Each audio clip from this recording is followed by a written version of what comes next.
الحمد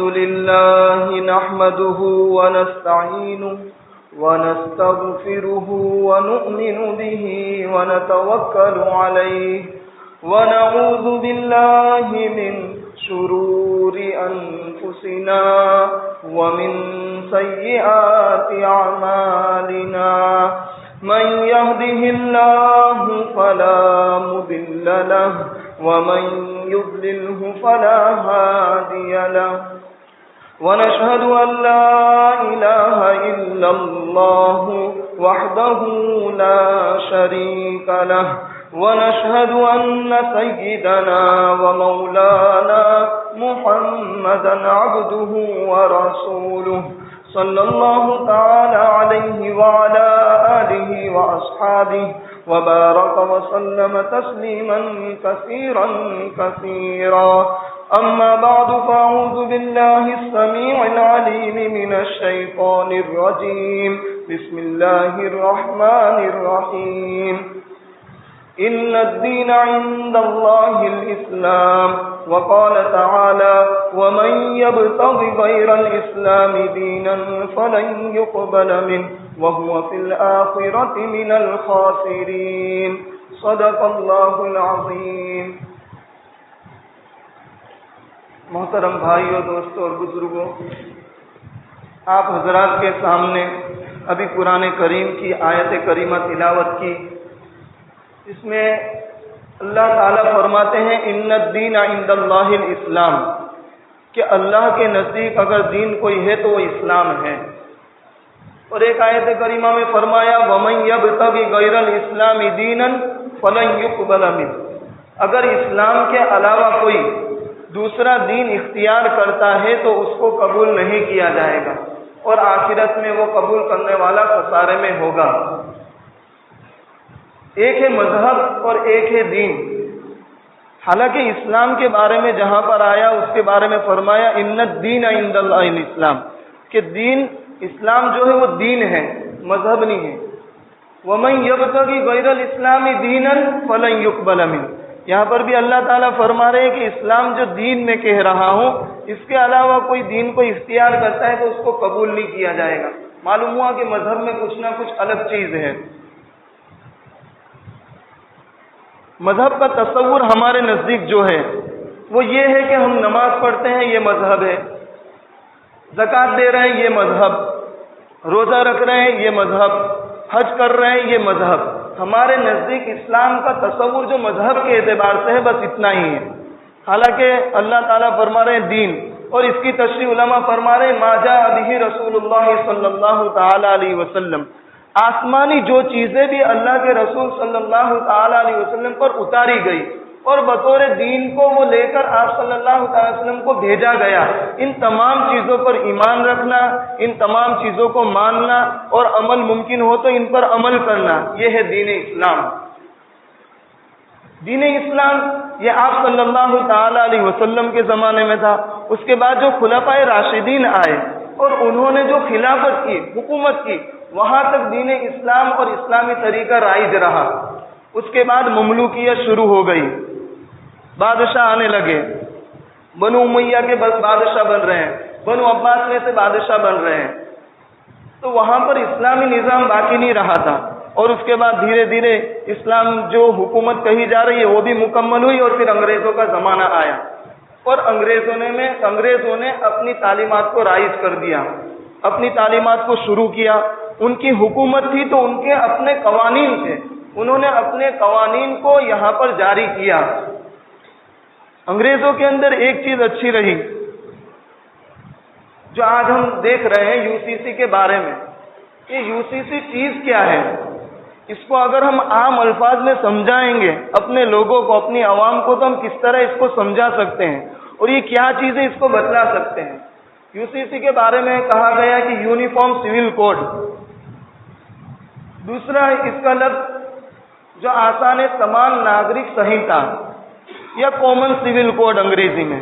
سمان ناگرک سنہتا کا مطلب کیا ہوتا ہے کہ تمام کے لیے ایک ہی قانون. دو طریقے کے لو چلتے ہیں، ایک ہوتا ہے کریمنل لو اور ایک ہوتا ہے سیول لا. کریمنل لا کس کو کہیں گے؟ جو دنیا کے اندر اپرادھ ہو رہے ہیں، کرائم ہو رہے ہیں، جرم اور گناہ ہو رہا ہے، اس کو کہا جاتا ہے کرائم، اور اسی سے نکلا ہے کریمنل لا. دو چیز UCC میں آتی ہے، ایک کریمنل لا اور ایک سیول لا.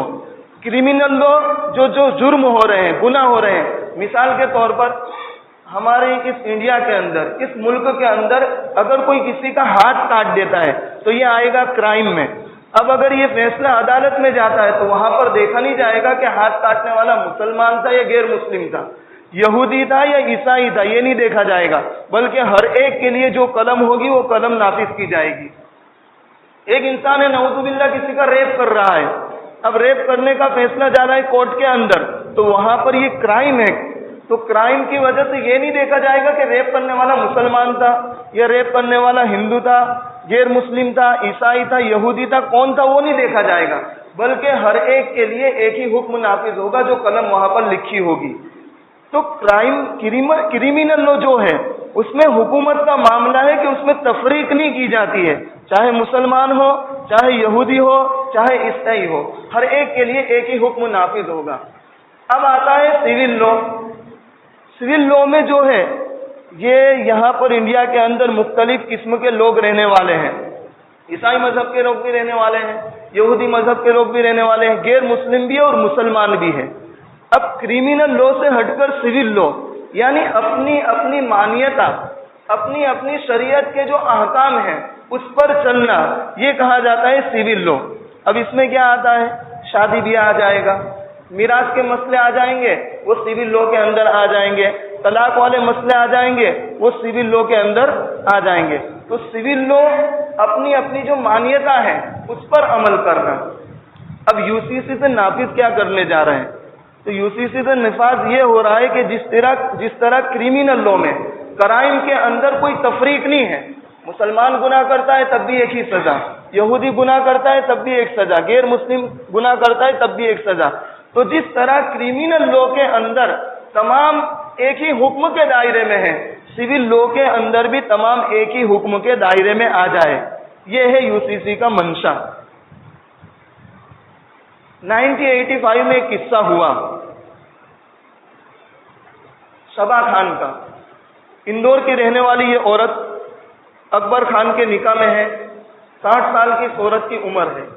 اکبر خان اس کو 3 طلاق دیتا ہے، طلاق طلاق طلاق کہہ کر 3 طلاقیں اس کو دے دیتا ہے. اب طلاق تو ہو جاتی ہے، 60 سال کی عمر ہے، اب 60 سال کی عمر میں جاوے کہاں پر؟ تو اس نے کورٹ کا سہارا لیا اور وہاں جا کر کہا کہ مجھے طلاق ہو گئی، میری عدت بھی مکمل ہو گئی، مجھے جیون بھتہ چاہیے. یعنی 60 سال کے بعد اب میں کس کے سہارے اپنی زندگی گزاروں؟ میرا گزران بھی تو ہے، تو اس گزران کو گزارنے کے لیے مجھ کو جیون بھتہ چاہیے. حالانکہ شریعت کی نظر میں جو سیول لا ہے مسلمان کے، شریعت کے نظر میں جیون بھتہ نہیں ملتا ہے. عدت ختم ہو گئی، اب یہ عورت اجنبی ہو گئی، پرائی ہو گئی. اب جس کے نکاح میں پہلے تھی، جس نے طلاق دی، اب اس کو یہ زندگی گزارنے کا نفقہ نہیں دے گا. یہ ہے شریعت کا قانون، سیول لا یہ ہے اسلامی نظر میں. لیکن وہ عورت کہہ رہی ہے مجھے جیون بھتہ چاہیے. اب اس وقت حکومت راجیو گاندھی کی، تو کورٹ نے تو یہ فیصلہ کر دیا کہ جیون بھتہ ملے گا، لیکن PM کے ذریعے اس آدیش کو نافذ کرنے نہیں دیا گیا. اب اس سے مسلمان کے جو بڑے بڑے لیڈر تھے وہ خوش ہو گئے کہ ہماری شریعت کا ایک قانون بچ گیا. لیکن یہ جو کورٹ میں فیصلہ گیا تھا شبا خان کا، اس فیصلے کی وجہ سے بڑی برائیاں معاشرے میں پھیل گئی، اس لیے کہ وہ عورت جن کو طلاق ہو گئی تھی اور ان کے گزارے کا کوئی سامان نہیں تھا، سب کی سب اس کی سمرتھن میں کھڑی ہو گئی، شبا خان کے دائرے میں کھڑی ہو گئی، اور ہر ایک یہی چیز مانگنے لگ گئی کہ ہمیں بھی جیون بھتہ چاہیے. لیکن وقت گزرتا گیا، اس کے بعد مسئلہ چلا بابری مسجد کا اور رام مندر کا. وہاں پر اسی PM نے اپنے لوگوں کو خوش کرنے کے لیے وہاں پر پوجا پاٹ کی اجازت دے دی. لیکن یہ جو شریعت کا ایک قانون تھا وہ بچ گیا. لیکن اس سے ایک جو برائی پھیلی لوگوں کے ذہن میں، عورتوں کے ذہن میں یہ بات آ گئی کہ سیول لا ہونا چاہیے، یعنی UCC ہونا چاہیے، کہ ہمیں بھی جیون بھتہ ملنا چاہیے، ہمیں اس سے کیا ہے گزران چلانے میں تکلیف ہو رہی ہے. حالانکہ یہ چیز وہی کہے گی جو شریعت کو نہیں سمجھتی، شریعت کی چیزیں نہیں جانتی. اور شیطان ہم کو ہر وقت یہی چیز سکھلاتا ہے، نماز چھوڑنے کے بارے میں جلدی نہیں کہے گا. ہمارے حضرت نے بڑی اچھی عشاء کے بعد رمضان المبارک میں جو مجلس ہوتی ہے بڑی اچھی بات کہی تھی کہ شیطان جب مسلمان کے پاس آتا ہے تو ڈائریکٹ اس کو نماز چھوڑ دے یہ چیز کی تلقین نہیں کرے گا، روزے چھوڑ دے اس چیز کی تلقین نہیں کرے گا، بلکہ کس چیز کی تلقین کرے گا؟ اپنی علماء کی مجلس سے دور ہو جائے، اپنے علماء سے رابطہ ختم کر دے. جب دین کی بات اس کے کانوں میں نہیں جائے گی شریعت کو وہ بھول جائے گی، اور اس کے بعد کیا کرے گی؟ شریعت کے علاوہ جو دوسرے فتنے ہیں ان میں مبتلا ہو جائے گی. اور 2011 میں طاہرہ بانو کا جب کیس آیا تو یہ فتنہ واپس ابھرا، اور وہاں پر کورٹ کے اندر فیصلہ کر دیا کہ 3 طلاق کوئی مانیتا رکھتی نہیں ہے، کیونکہ جب اس کے خلاف آواز نہیں اٹھی تو کورٹ نے فیصلہ کر دیا کہ اب کوئی مانیتا رکھتی نہیں ہے. حالانکہ شریعت ایک ہے انسان اپنا قانون بنائے، اور ایک ہے اللہ تعالیٰ خود بندوں کو جینے کا قانون سکھائے. اس سے بہتر قانون کیا ہو سکتا ہے؟ شریعت مطہرہ نے شوہر کے حق میں ایک لگام رکھی ہے، اور الرجال قوامون علی النساء بما فضل اللہ بعضهم علی بعض. ایک اس کو حاکم بنایا، فیصل بنایا، اس لیے کہ وہ مزدوری کرتا ہے، گھر سے باہر جاتا ہے، اپنے جسم کو لاغر کرتا ہے، اور اس کے بعد کمانے کے بعد اپنی بیوی پر وہ خرچہ کرتا ہے، ہر چیز کی حاجت اس کی ضرورت پوری کرتا ہے. اور اس کے بعد ایک طریقہ سمجھایا کہ اگر آپ کی بیوی ہے، آپ کے نکاح میں ہے، اور اگر وہ بات مان نہیں رہی ہے تو شریعت نے آپ کے ہاتھ میں ایک چابی رکھی ہے، آپ اس کو طلاق دے کر علیحدہ کر سکتے ہیں. اب انسان سوچتا ہوگا کہ بھائی شوہر کے ہاتھ میں تو لگام ہو گئی کہ وہ طلاق دینا چاہے تو طلاق دے سکتا ہے، لیکن عورت کیا کرے؟ اگر عورت مظلومہ ہو تو شوہر اس کے حقوق نہیں ادا کرتا ہو تو عورت کیا کرے؟ شریعت نے کس کو مظلوم نہیں رکھا ہے. شریعت نے عورت کے حق میں بھی ایک چیز رکھی ہے، کھلا والی چیز.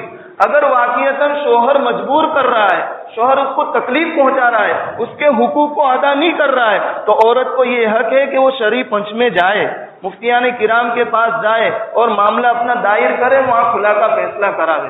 عورت کو بھی شریعت نے یہ حق دیا ہے. اور ڈائریکٹ طلاق دینے کے لیے شوہر کو نہیں کہا ہے، بلکہ اللہ کے نزدیک تو تمام چیز جو مباحات ہیں، مباح چیز ہیں، ان میں سب سے زیادہ اللہ تعالیٰ کو غصہ دلانے والی چیز ہے تو وہ طلاق ہے. ابغض المباحات عند اللہ الطلاق، کہ طلاق ایسی چیز ہے جو عرش کو ہلا دیتی ہے. اور اللہ تعالیٰ نے طریقہ بتلایا ہے، واللاتی تخافون نشوزہن فعظوہن واہجروہن فی المضاجع واضربوہن، کہ اگر تمہاری عورت تمہاری نافرمانی کر رہی ہے، نشوز اختیار کر رہی ہے، غلط کام پر اتر رہی ہے، تو ان کو نصیحت کرو. ڈائریکٹ طلاق دینے کی ضرورت نہیں ہے.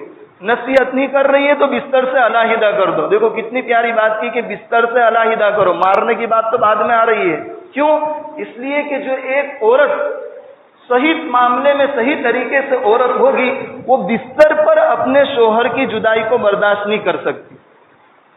ایک ہی روم میں رہ رہے ہیں اور شوہر کا بستر الگ لگ رہا ہے اور اس کی جائز بیوی کا بستر الگ رہا. اگر پاکیزہ عورت ہوگی تو وہ اس بات کو برداشت نہیں کر سکے گی کہ ایک ہی بستر پر رہتے ہوئے میرے شوہر کا بستر الگ لگے اور میرا بستر الگ لگے. تو کہا کہ بستر کو علیحدہ کر دو. ابھی بھی بات نہیں بن رہی ہے تو اب کچھ مارو، بہت زیادہ نہیں، کچھ مارو. اب بھی بات نہیں بن رہی ہے تو اب کیا کہہ رہے ہیں؟ اب فیصل کو بلاؤ. شوہر کے گھرانے میں سے ایک آدمی آ جاوے، عورت کے گھرانے میں سے ایک آدمی آ جائے. ان یریدا اصلاحا یوفق اللہ بینہما، اگر وہ اصلاح لے کر آ رہے ہیں، اصلاح کی نیت سے آ رہے ہیں تو اللہ تعالیٰ واقعتاً ان کے درمیان اصلاح قائم کر دے گا، ان کے معاملے کو ٹھیک کر دے گا. اگر وہ اصلاح کی نیت سے نہیں آ رہے ہیں، معاملہ بگڑ رہا ہے، تو شوہر کو اختیار ہے طلاق دے دے، اور عورت کو اختیار ہے مجبور ہے تو کھلا لے لے. تو یہ شریعت نے ایک قانون رکھا ہے، ایک طریقہ رکھا ہے. ہر وقت ہر طریقے سے ہر دائرے میں طلاق دینے کے لیے نہیں کہا. تو اگر UCC نافذ ہوتا ہے تو ایک معاملہ اسلام کا جو ایک حکم ٹوٹے گا وہ طلاق والا، کہ اگر شوہر طلاق دے دیتا ہے تو 3 طلاق دیتا ہے تو وہاں پر اس کو نافذ نہیں کیا جائے گا. دوسری بات کہ ہمارے یہاں پر 3 طلاق دینے کے بعد اس کے بعد اگر وہ عورت پہلے شوہر کے نکاح میں آنا چاہتی ہے تو اس کے لیے حلالہ ضروری ہے. اس میں کچھ ہماری کمی ہے، ہم نے حلالے کو صحیح طریقے پر عوام کے سامنے پیش نہیں کیا، اور عوام کی غلطی ہے جنہوں نے صحیح طریقے پر پیش کیا اس کو قبول نہیں کیا.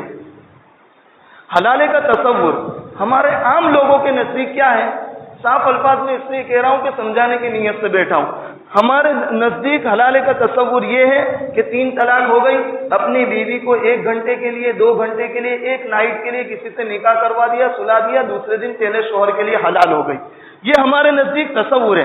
حالانکہ شریعت اسلام میں حلال کا یہ تصور بالکل نہیں، بلکہ شریعت اسلام تو کیا کہتی ہے، اگر شوہر نے تم کو 3 طلاق دے دی، آپ کو چھوٹ ہے، آپ دوسرے سے نکاح کرو اور اپنی زندگی خوشگوار کرو اور زندگی گزارو، پہلے شوہر کے نکاح میں آنے کی کوئی ضرورت نہیں ہے۔ ہاں، اگر عورت پہلے شوہر کے نکاح میں آنا ہی چاہتی ہے تو شریعت کہہ رہی ہے کہ دوسرے سے نکاح ہوگا، بائی چانس اگر وہ تجھ کو طلاق دے رہا ہے یا بائی چانس اس کی وفات ہو رہی ہے، اب تو پہلے شوہر کے لیے حلال ہے۔